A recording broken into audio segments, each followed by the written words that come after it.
because he was a Roman.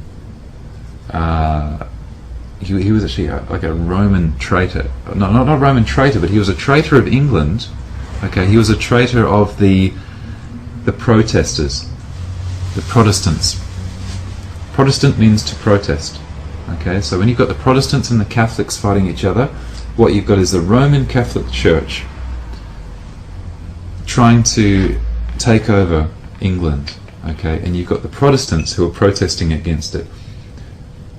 Now in V, he's supporting Guy Fawkes. Now Guy Fawkes was a Roman Catholic infiltrator into, he was going to blow up Parliament to unseat the Protestants and to reinstall Roman Catholic law. Okay, so what V is actually about is actually a disguise of bringing in this corporate control under the disguise of being against governments. But in fact, in the beginning of the film, he blows up the Old Bailey. Okay, and if you look at the words on the side of it, I can't recall them exactly, but it says something like, you know, upholding peace or common law on the side of the Old Bailey. He blows that up. On the top it's got the lady with the scales of justice, and he blows that up because he blows up, as he says, he's blowing up the symbol of what it stands for, and what that stands for is common law and the reintroduction of this this matrix, you know. And of course the V was written by the Wachowski brothers, who wrote the Matrix. I mean, these guys, you know, have this symbology right through all of their films. Yeah. So these common laws,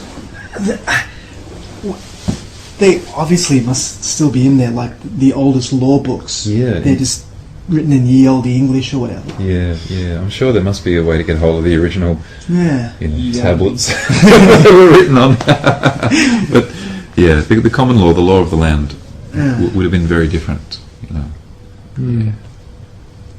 So it'd be interesting to compare that to what we have now. I mean, when people don't realise how America got to be where it is and what it was doing and what this is all really about. But when America, those 13 states that split off from England, right, and wanted to be their own country, okay, with their own, and manufacture their own money, that's what England was fighting them over, really, was that they wanted to create their own money which wasn't backed by gold.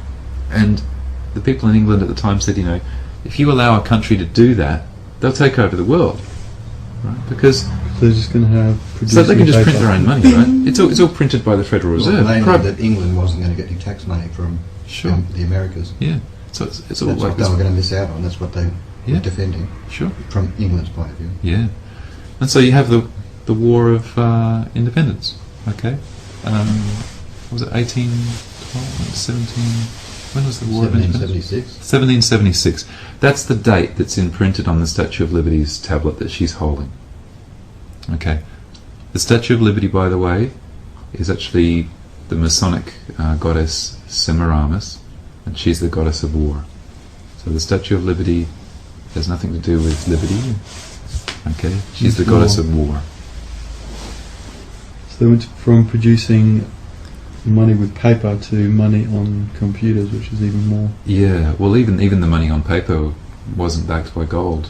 So England was against that. France joined with America, obviously, against England. So you've got England fighting America, basically over this money creation thing. And it all goes back to Babylonian times, really. It goes back to the time of all the way back to the Jews and Babylon, you know, and the Temple of Solomon. This stuff goes all the way back, because Semiramis was a Babylonian, Amazonian, believe it or not, an Amazon queen. Okay, the triple goddess, the tri-star. You know?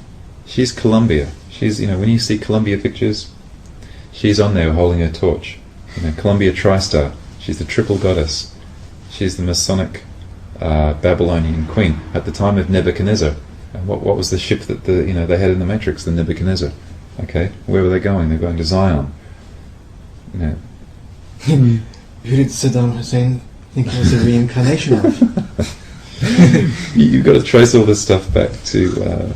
Yeah, this is all rather mythical and iconic. It is. Yeah. But this artificial system that you're outlining and that we're dealing with, if it doesn't exist, whether it's the Matrix or not, humans and society have to interact on some level. What would you suggest to replace it with? What system of organisation and interaction between entities, be it real entities or virtual ones, that should supplant this system? If it's so bad that it needs to be replaced with something, what is the replacement? What would be a replacement? You know why I see all of this stuff happening is because the reason that entities are created, mostly, is to gain an advantage in business. So IP, intellectual property, McDonald's, Coke, branding, all of that IP stuff, right, is the creation of artificial entities to create an unfair advantage in the monetary corporate world. And so what this system does is it's the regulation of artificial entities. And so that world is real. It is real in the sense that, it has a life of its own. But for us to interact with it means that, we have to have some kind of transmitting utility. But to replace it, in the old days there was trade, and a lot of people have tried to bring in trade, like barter card and all those sorts of things. They try to bring in a system where there's a fair exchange. I'll give you my sheep for a bushel of wheat, or that. They used to have systems of fair exchange. And the only time that taxes and things came in is when you had a liege lord, who owned the land, and he would get you to do labour in his land, and you would pay taxes for the upkeep of things, and it was apportioned. But tax is no longer apportioned; it's become this artificial thing. So yeah, if we were to replace it, we'd have to go back. Does it need to be replaced as well? Is another question. Like in my particular case, my whole world and my identity is in my hand right now. I'm not actually disappointed or disapproving of that. I haven't actually. Today was the first day I actually went to a bank and got cash dollars. Yeah. I wouldn't say this year, but certainly very, very many months. Yeah. I run my life through my credit card, my financial life. Yeah. And I'm perfectly happy with that, because I don't have to deal with the cash stuff or whatever. Sure. And Most the people fact are. that if I do it this way, the one benefit of it is that every transaction I make is automatically recorded. Yeah. I don't have to account for anything personally. I don't have to use cash. I don't have to deal with the fact that I do or do not have actually cash on me or whatever, as long as my bank account's got a certain overhead in it. And mainly, all of those transactions are recorded, so when it comes time to actually deal with tax and stuff like that, the paper trail's already there. Yeah. I don't have a great sweat about anything. I don't have a great problem with anything. I can appreciate everything that you're saying. Yeah. But personally, I actually don't really have a great problem with the current system. See, the system. And It's very easy. If anything, I would somewhat object to actually spending the extra amount of overhead that I would have to invest in to fight against it, as you would be. I don't want to spend 3 months actually changing my identities, Yeah.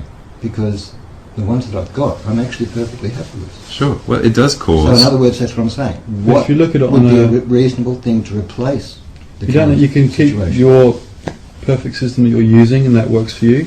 Yeah. You look on a bigger level with multi-corporations that are lending out your money at 90%, and the corporations are getting bigger and stronger and more control, and we're staying stuck and happy where we are using our credit cards.